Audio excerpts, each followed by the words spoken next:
Bonjour et bienvenue sur ma chaîne YouTube concernant donc des tutos sur l'utilisation d'Excel. Je vous ai mis précédemment donc un tuto sur la gestion des dates et des mises en forme conditionnelles sur des précédentes vidéos. Là aujourd'hui je vais aborder donc des fonctions non plus de date mais des fonctions texte. Vous allez voir que ces fonctions texte peuvent être très utiles, notamment lorsqu'on travaille sur des bases de données, sur des grandes listes où on a besoin de pouvoir modifier ou retravailler nos valeurs de type texte. Voilà, premier exemple, nous allons ici utiliser une fonction. Là la consigne, elle vous est demandée ici d'afficher effectivement le code postal de ma chaîne de caractères. Donc, et pour ça, nous allons utiliser donc une fonction qui s'appelle gauche. Donc, qui dit fonction sur Excel, donc toujours égale. Et nous allons taper donc la fonction gauche concernant donc cette fonctionnalité. Donc, pour savoir un peu plus et avoir de l'aide sur ce type de fonction, donc là, moi, je vous recommande d'appuyer ici sur dans votre barre de formule, ici d'appuyer sur FX pour avoir donc votre boîte de dialogue concernant la fonction, puisqu'elle vous donne de plus donc la traduction et à savoir que fait cette fonction. Donc là ici nous sommes donc bien sur la fonction gauche et là elle vous dit que cette fonction gauche va permettre de vous extraire le premier caractère à l'extrémité gauche d'une chaîne de caractères. Donc là ici vous demande le premier argument c'est quoi, donc c'est ma chaîne de caractères contenant le texte à extraire. Donc là effectivement si nous voulons ici récupérer le code postal, nous allons ici cliquer sur ma chaîne de caractères qui se trouve en cellule D3. Et ensuite, donc effectivement, mon deuxième argument, c'est le n au quart. Et n au quart, c'est quoi? Ça vous indique le nombre de caractères que la fonction gauche doit renvoyer. Effectivement, donc si je prends ici, dois extraire mon code postal, mon code postal a 5 caractères, donc je vais taper ici 5. Et vous avez déjà en plus dans cette boîte ici l'aperçu du résultat correspondant. Donc le résultat, il vous met ici 76 000. Et si je valide, effectivement, il a pu extraire de ma chaîne de caractères ici un cellule D3, donc le code postal correspondant. Autre fonction ici va vous permettre de pouvoir extraire aussi donc, des chaînes de caractères par rapport donc, à un certain type de critères. Donc là, la fonction que l'on va utiliser, c'est la fonction stxt. Voilà, donc pareil, donc un double clic pour afficher la formule et ici fx pour avoir tous les arguments nécessaires. Donc même principe que tout à l'heure, donc la fonction stx va renvoyer donc un nombre déterminant le nombre de caractères donc d'une chaîne de texte à partir de la position que vous indiquerez. Donc voilà, le texte comme tout à l'heure, donc ce sera notre valeur qu'on va falloir extraire. Donc ici, si on a besoin ici d'indiquer le type de voix, donc l'objectif est de extraire le mot rue qui se trouve dans cette cellule C3. Donc on va sélectionner ici ma cellule C3. Le numéro de départ, donc deuxième argument, est la position du premier caractère à extraire.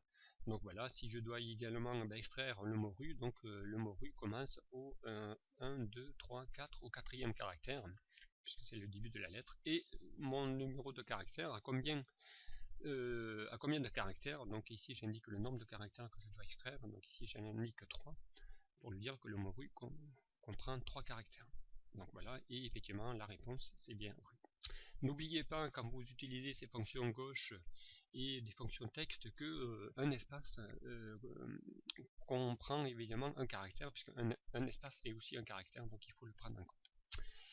Autre fonction qui permet ici, voilà, on va vous demander d'afficher ici Paul Bert, donc ici la fin de mon adresse.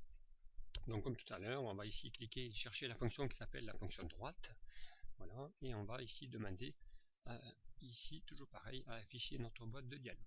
Alors, même principe, donc là on va ici effectivement extraire les derniers caractères à l'extrémité droite de notre chaîne de texte. Donc notre chaîne de texte, c'est ici ma cellule C3, et ici le nombre de caractères que je dois extraire pour afficher Paul Bert, et bien ce sont les 4 derniers, donc ça doit être 9.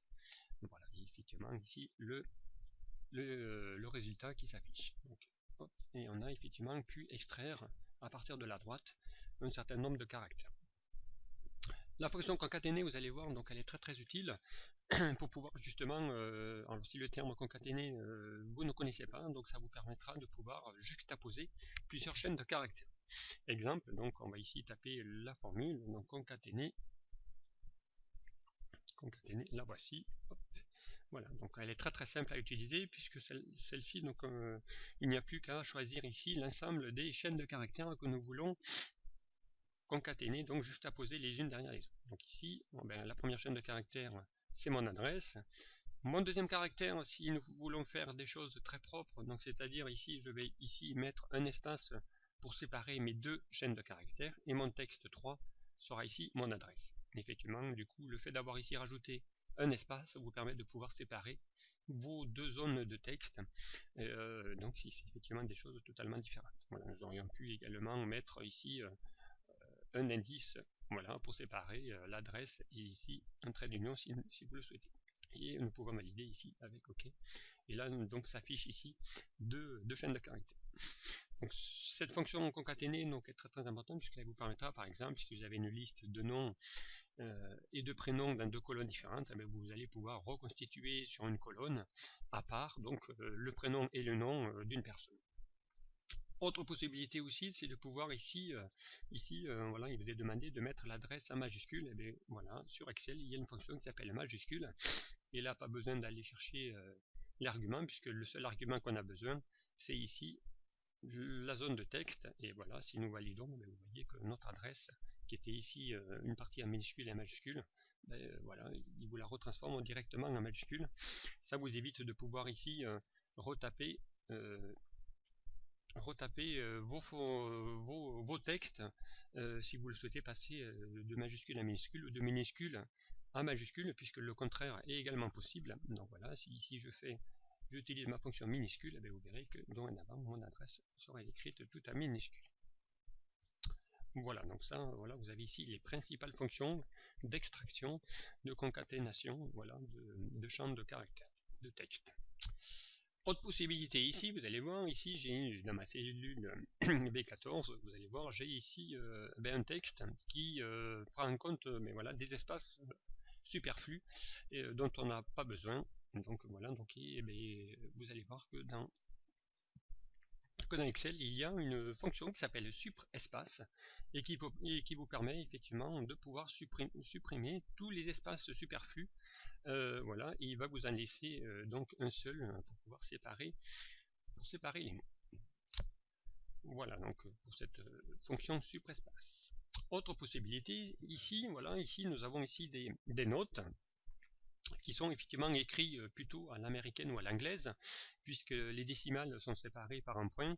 Évidemment, en France, nous travaillons plutôt par une virgule. Donc voilà, si nous voulons ensuite réaliser des calculs par rapport à cette valeur-là, donc il va falloir ici retransformer nos valeurs en remplaçant les points par des virgules.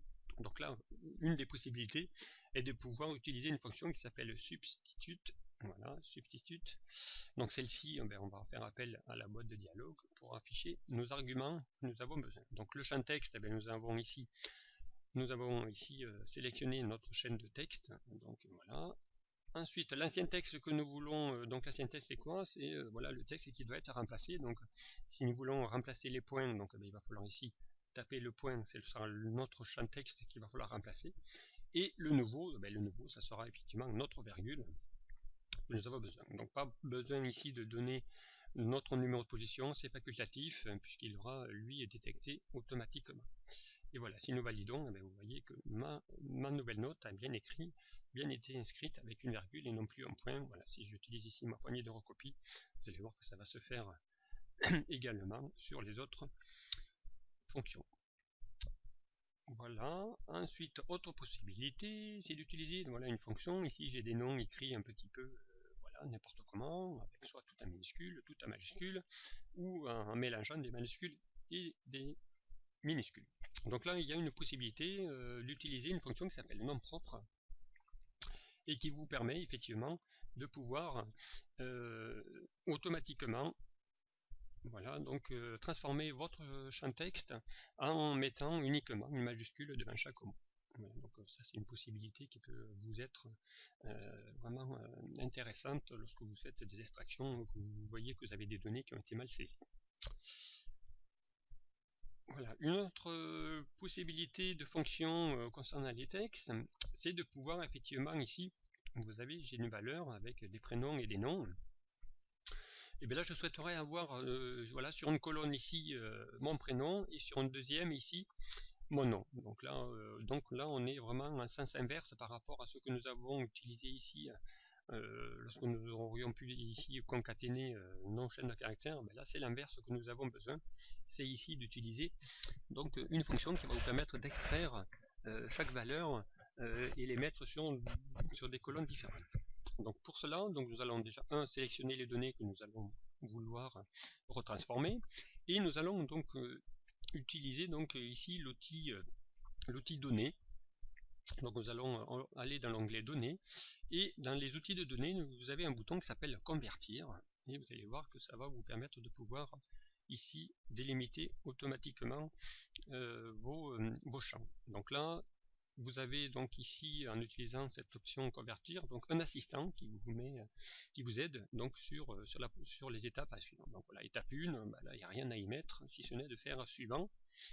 Et ici, voilà, ici la deuxième étape, c'est ici vous allez sélectionner le type de séparateur que vous utilisez dans vos données. Donc effectivement ici nous voyons que nos mots sont séparés par des espaces, et bien là on va juste cliquer directement sur l'espace. Nous pouvons même décocher la tabulation, et là vous voyez qu'automatiquement, regardez, si je décoche, donc dès que je vais cocher espace, et bien là il vous fait déjà la séparation entre le prénom et le nom dans votre aperçu.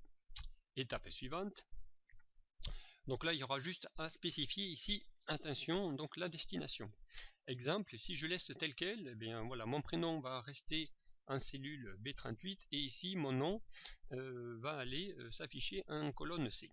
Donc moi ce que je veux, je lui dis non, je veux garder ma première colonne telle quelle et rajouter deux autres colonnes à droite, où dans la première je mettrai le prénom et dans la deuxième le nom. Donc là dans ce cas là ici, il va falloir que nous modifions notre destination et lui dire qu'il commence à copier les données à partir de ma cellule C38, donc juste à côté, et ensuite nous allons terminer. Il va vous demander effectivement de valider et de remplacer vos valeurs. Là vous lui dites OK, et automatiquement donc il vous a fait la séparation de vos prénoms et de votre nom automatiquement et sur deux colonnes.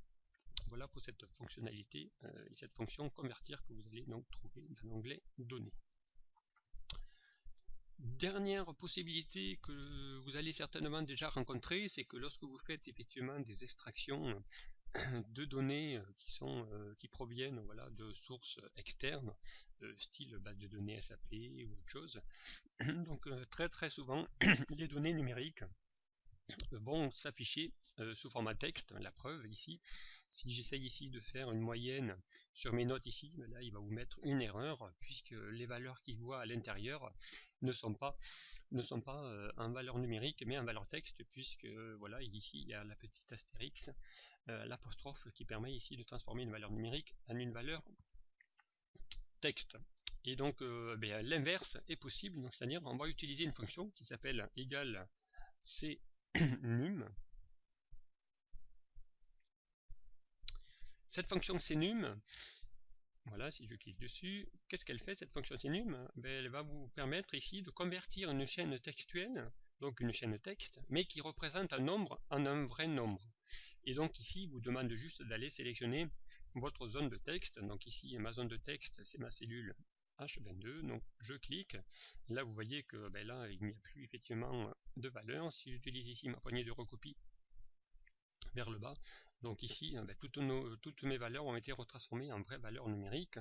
Et si pour s'en apercevoir, il suffit de faire donc une formule. Donc ici, si je reviens dans mon onglet accueil, que je lui demande ici, dans mon groupe édition, de lui faire une moyenne, et bien vous allez voir qu'automatiquement il va être capable ici de calculer la moyenne, puisque ici mes chiffres sont bien en valeur numérique.